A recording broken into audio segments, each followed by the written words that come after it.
I'm Rick Harp. This is your APTN News Brief for Friday, March 1st. A Canadian senator hopes to end forced and coerced sterilizations once and for all via her private member's bill. Fraser Needham reports. Nicole Rabbitt and her mother were both victims of forced sterilizations. She told the Senate committee on Thursday what her late mother would have said were she here today. She would have said, someone has to be accountable for the act of genocide that we Indigenous people have faced and continue to face in regards to forced and coerced sterilization.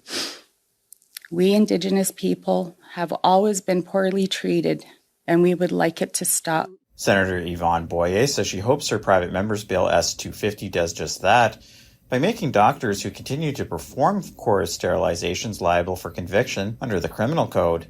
Boyer initially did not want to further re-traumatize Indigenous women by bringing them into the justice system, but changed her mind after listening to survivors like Rabbitt. And they were testifying at the Senate Standing Committee on Human Rights, and I was able to hear their voices and realize that it comes from the heart, and it's the only way that there's going to be any reparation is through making people accountable for what they're doing. And we heard that today from the survivor, one of the survivors. Forced and coerced sterilizations are currently considered assault under the criminal code, but Boyer says she believes the law needs to go one step further, and that anyone who uses intimidation, threat, force, or any other form of coercion to get a woman to undergo sterilization be guilty of an indictable offense. Well, there hasn't been any convictions under the assault provisions, and so this will be more of a deterrent, and it specifically deals with sterilization.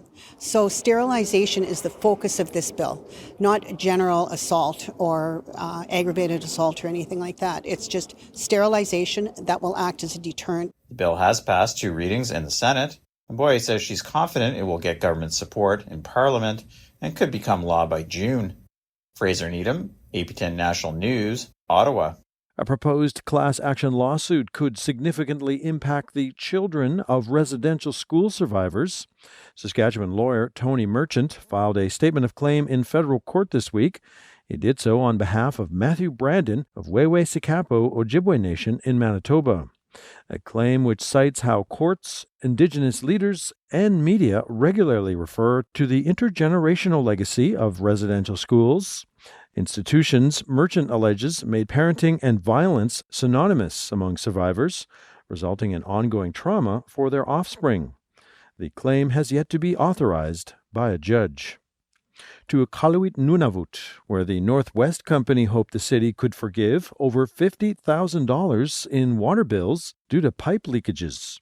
And according to the manager of the local Northmart, water bills, which normally cost $1,700, shot up to $56,000 due to leaks on their property. Iqaluit City Council was unsympathetic, however, pointing out that, as with individual homeowners, the onus to maintain their property should be on Northmart. Kyle Shepard sits on council. I take a little bit of offense at that. It's not the role of the city to notify you that the maintenance of your equipment is faulty. The fact that this leak occurred after the metering, the responsibility for this lies entirely in the recipient of that water's lap. There's no provision within the city of Iqaluit to allow for a forgiveness of that payment. The estimated net worth of the Northwest Company, close to $2 billion. To British Columbia, where the Matski First Nation has received $59 million in compensation for Canada's removal of their lands for a tramway back in 1908. With more on what this means for the First Nation, Tina House. We're here at the Matski First Nation, and joining me today is Chief Alice McKay. Chief McKay, can you tell me about the recent settlement from the federal government? Yes, it's a right-of-way for the BC Hydro.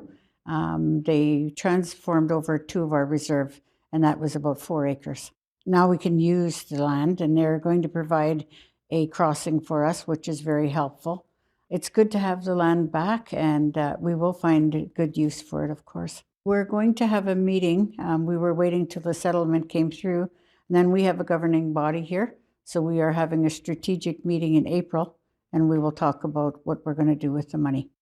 How many members do you have here on reserve? We have about 150. This happened in 1908, so it's been a long battle for your community to get a compensation package from the federal government. What does it mean for you and your community to finally receive that justice in what happened? It's actually very amazing. Like, it's good for our members. It's good for our relationship with the government. They actually worked really well with us. And it was nice to know that we could have that kind of a relationship.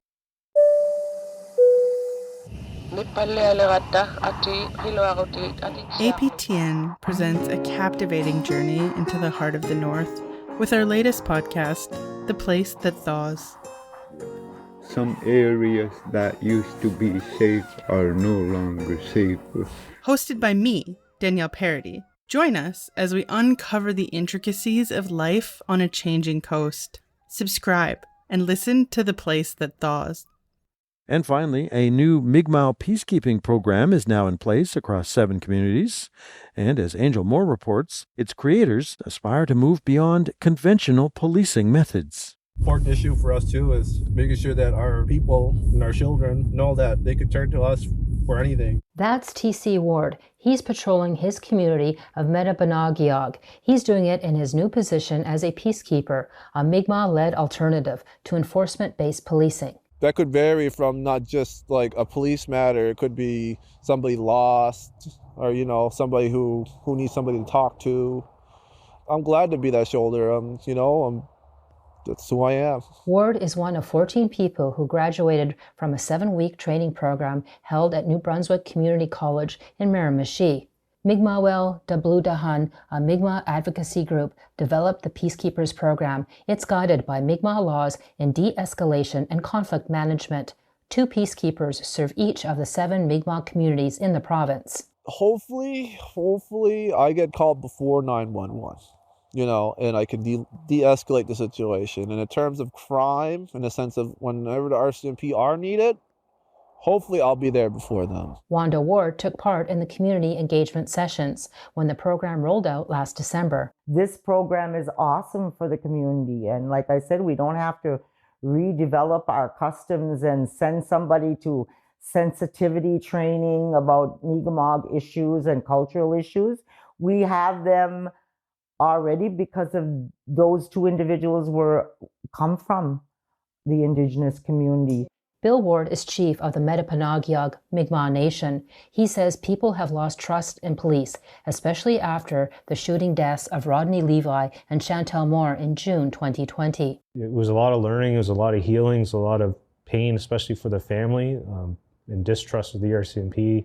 And it's still, we're still working on trying to mend that relationship. It's definitely going to take some time, but I think this Peacebreaker program is going to really assist in doing that. Moore was fatally shot by Edmundston police during a wellness check. Days later, Levi was shot and killed by RCMP after police were called to a disturbance at a home in Sunny Corner, 1 kilometer from Metapanagiog.